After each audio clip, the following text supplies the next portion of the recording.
Hi and welcome back to our little film and TV channel. And we've got a boxing biopic today, yes, called Prizefighter, The Life of Jem Belcher. Yeah, I kept thinking it was Jim Belcher, and I had to double check. It's Jem Belcher, great name, Jem, isn't it? 107 minutes, a 15 rating. This is doing okay on Internet Movie Database, but not great. Just 5.4 out of 10, so a little bit below the watchable score we like to see. And of those people who've left a score and a rating, 175 are scored between 6 and 9, and 136 between 2 and 5. So a pretty even split. Overall, 56% positivity, which is all right. About the Rotten Tomatoes audience, well, they're a little bit better. They're 60% positivity. All these scores are as at the 25th of July 2022 when I watched this. And it's based on a true story, and it's the turn of the 19th century. Pugilism, boxing for you guys who don't know what pugilism is, was a sport of kings, and a gifted young boxer fought his way to becoming champion of England. Watched this on Amazon Prime. Yeah, watched and reviewed on the 25th of July 2022. What are the critics thinking? All right, the public are okay on it. The critics, yeah, Rotten Tomatoes, just 9 guys have bothered. 11% positivity, so only 1 fresh and 8 rotten. No, that's a bit harsh, a little bit harsh for me. The Guardian's Peter Bradshaw, he says, despite the film's historical interest, it plays like a carry-on film without the gags, and the way it's shot makes it look like a coffee commercial. I just think that's a bit unfair on carry-on films, but yes, it does lack something. I wouldn't have sort of put it that way myself, but there you go. NME's James Mottram said, there is the occasional nice detail there is, like the Jem Belcher figurines that go on sale. That's what he written down in his review. Figurines that go on sale when it becomes a household name. Yeah, well, it did happen. But Hooking's screenplay lacks depth. The characters all largely one note. Yep, it is definitely by the numbers. Lacks a bit of punch, ironically, for a boxing film for me. But there you go.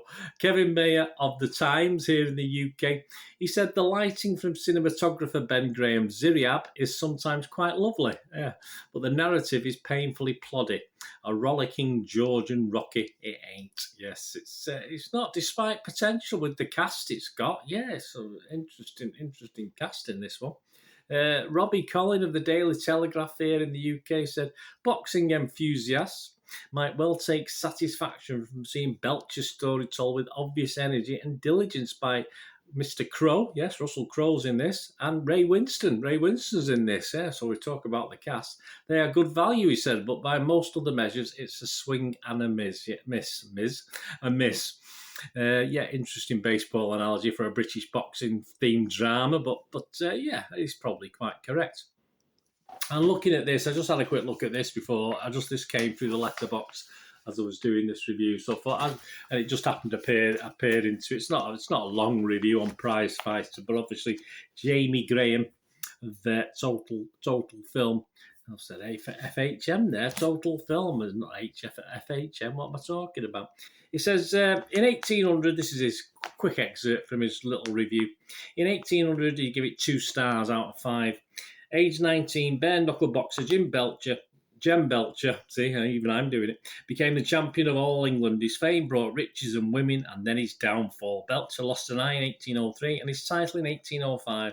Though never his fortitude, Prizefighter is a fascinating story told mechanically by Daniel Graham's biopic, which offers leaden-footed jabs of drama as the booze and training montages begin to flow. Yes, very, very right. He's not chasing the chicken round or anything like that. At least Matt Hooking's blandified Belcher has Ray Winston's spirited trainer Bill Waugh and Russell Crowe's boozy blokey granddad Jack Slack in his corner.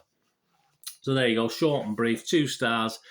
Yeah, I just thought there was more, my little thoughts on it. There's going to be more to this story. It's a little bit bland. It is a little bit, considering say with Crowe and Winston in there as well. The opportunity to produce something a little bit better was there, I think, and it's been missed. It's a missed opportunity. It must have had an okay budget to have those in it, unless the cast were doing it for the love of the story.